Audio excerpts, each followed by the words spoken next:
Welcome, Steelers Syndicate, to the Tuesday of draft week. Here I'm focusing upon Tomlin's historical biases and looking it through his eyes about what we could be seeing to the draft. And the reason I chose Tomlin over Khan, because we've had experience watching Tomlin's production for a very long time. He has now had a long track record going all the way back to Lawrence Timmons, one of the most underrated Steelers ever. So one of the things that's very important to the Pittsburgh Steelers every year is the objective. Go out and win the Super Bowl. That's the objective every single year. There are some prerequisites to that, obviously. Winning record and make the playoffs. Then, obviously, winning the playoffs and then win the whole thing.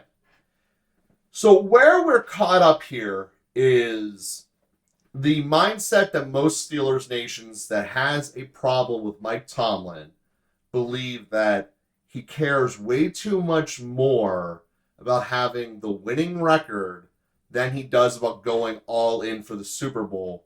And therefore, he makes selections that end up putting us in a spot that don't put us in danger, but don't really have a possibility of elevating us. And to a certain degree, you can make that argument fairly.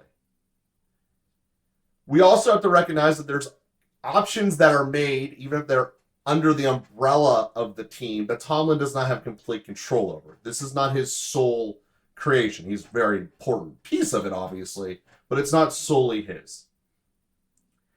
And when we look at what will happen here this weekend, starting Thursday night, and what Steelers Nation wants, I think, as much as I don't want to say this, we are going to be disappointed. I am one of the people that want us aggressively to focus strictly upon defense, and if that means trading Deontay Johnson to get Gonzalez, do it. That is where I am at. Now, there are a lot of reasons for this. First and foremost is, by Matt Canada being still upon this staff, I do not believe that the offense will ever be capable of putting up 24 points per game. Matt Canada's history at every single one of his tenures is to stay where the offense was before he got there, keep it relatively the same in terms of points per game, yardage, and every other meaningful stat, and you never really see an increase. It is that level, and it just hovers at that level. We have seen the level. It is not good enough from an offensive position. And since he is in charge, and that has been left to stay, I don't want to give him any weapons that he can ruin. Starting point. I do believe the defense is capable of hitting extraordinary levels, and that as a team, the best way to win is try to win this early 2000s, where we're sacking everyone and keeping teams under 17 points. Virtually an impossible task given the current NFL, but when you're playing an offense that is incapable of doing anything in the third quarter, which again, last year we had nearly the worst third quarter offense in NFL history under the great Matt Canada, and full well expecting that to be similar again, I believe the best way to give this team a championship is through an elite defense. It's also a major zig as the rest of the league is zagging. The rest of the league is trying to catch up to Mahomes and the receiving core in Cincinnati.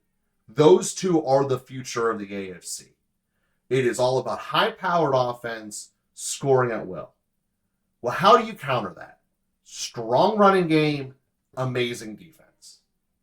I don't believe that the strong running game is going to exist with Canada. I don't think he's competent, long story short, and I can show you by things on the field, which will be most of the summer, quite frankly.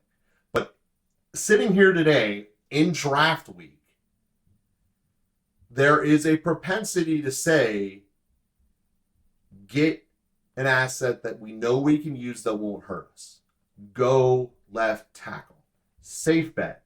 Jones from Ohio State. Build a team around him. Big man. Obviously talented. Going to go in the first round. We won't have to move. We might not have to move around at all. Just get in front of New England will be cool, right? Like, that's not going to be that expensive. Well, does that move the needle? Yes, your defense already has the 2 best pass rushers in the league on it. Yes, you got an elite shutdown corner in Peterson. You have a great safety in Binka, and you have a guy who is defining time in all of the best ways in Cam Hayward. You have a lot of pieces on that defense. And the offense doesn't really have any true superstars on it. And for those who try to say Deontay, the guy didn't score a touchdown last year, and when the ball was thrown his way, the quarterback rating was under 70. It was below any Jets starting quarterback when the ball was thrown to Deontay Johnson. Go on Pro Football Reference to check it if you don't believe me. The bottom line fact is this. That offense is a world of potential. All of them, with the exception of Deontay, are unproven and, in general, tracking in the positive direction. Now, that's not counting Robinson. I'm not totally sure Robinson's making this team the more and more I digest it. We basically gave nothing for it. If we cut him, there's no cost. I think he's an insurance blanket at best. On defense, we can add an elite piece. Based upon the episode yesterday, looks like D-tackle's not going to be the direction we go early. But Gonzalez is that shiny piece that's on the board in the Tomlin potential. So the question becomes, would they be willing to forsake the offense and go all in on defense? It's very un-Tomlin-like to go all in one category of the field and forsake the other.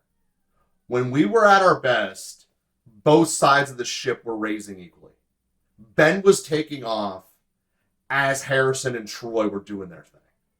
And it just lined up perfectly. Since then, we haven't had the combination. Duck collapsed while the defense took off. Ben imploded when he came back from his injury. TJ goes insane. So the hope here basically is you get another run out of Cam, TJ stays healthy, and you put a piece on offense, right? Keep it together. To me, that makes no sense whatsoever. You know the captain of the offense, being Canada, is incapable of giving you something great. I believe the best thing you can do right here is to build the elite defense. Now, going through the eyes of Tomlin again, defensive coach, defensive back coach more specifically, hasn't had a truly elite corner since Ike Taylor. The opportunity to go get one that probably will dwarf Ike Taylor when it's all said and done has to be tempting beyond all measure. And knowing how many teams in this draft want to go out and get a quarterback, the possibility of a great corner dropping is there. Plus the fact that for some reason, Devin Witherspoon keeps getting reported above Gonzalez, who, again, I cannot speak this enough. Devin Witherspoon will never be as good as Gonzalez. That can only help more. Ideal Steelers Nation, do I think that Tomlin will go up and blow the bank to get Gonzalez, trade up that high to get him? I think the possibility is there. As we look at the facts, Tomlin loves having elite studs. He absolutely loves it. Now, he did not go up to get TJ, but TJ was his guy. Kenny was his guy. And Tomlin and Colbert and Khan also in this process have had a great knowledge of knowing when their guy's coming to them and not overspending to get him. Najee was a great example of that. Najee was like the worst kept secret the Steelers weren't taking if he was there. The Steelers wanted Najee Harris like crazy. And when he's on, all the obvious reasons why. So as I look this here, yes, there's personal bias. I want Gonzalez. I'm obsessed with the guy. I think that he gives you the potential on this defense to have something special that has not been done in the NFL that we could pull off this year, which is 2 press corners with an elite pass rush, taking away all of the outside screen game and short passes, forcing teams to try to go over the top of us, putting them in the Mika Shark zone while having a stopwatch on you before TJ Watt and Highsmith assassinate you. That defense is basically unbeatable unless you can run up the middle on it. But that's where later in the draft you get some bulk. And let's face it, the defense did a lot better at stopping the run up the middle last year. They did. So you limit a team to only being able to run up the middle when most teams can't. You put yourself in an absolutely fantastic position.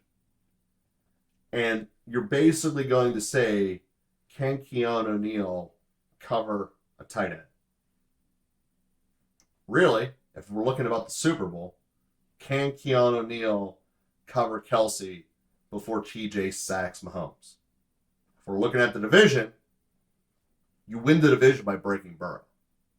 It's the only way we're beating Cincinnati. We're never going to outscore them. You can give me the first round pick. You can give me every single pick in this draft being an offensive player.